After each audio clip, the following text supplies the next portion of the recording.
भाई मेरी भी शादी थी, मुझे तो किसी ने नहीं कहा कि तोहफा ले लो। कल रात से नोट कर रहा हूँ, बहुत ज्यादा बोलने लगी हो। मुंह से एक लफ्ज़ मत निकलना। तो अपनों को कैसे छोड़ा जा सकता है?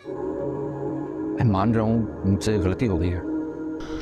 अनाइजा की माँ जब अपने शौहर को ये खबर देती है कि उनकी बेटी ने चुपके से निकाह कर लिया है तो घर में हलचल मच जाती है।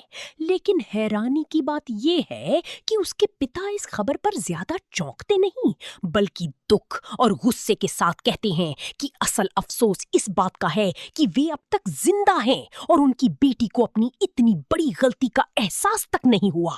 उन्हें ये भी पता चलता है कि अनाइजा घर से जाते वक्त सारी जेवरात और नकदी भी साथ ले गई है, जिससे उनका गुस्सा और बढ़ जाता है।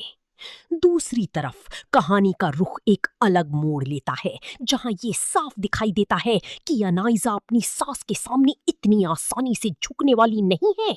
उसकी सास ने शुरू से ही लालच में आकर अपने बेटे की शादी उससे करवाई थी ताकि उसके जेवरात अपने कब्जे में ले सकी।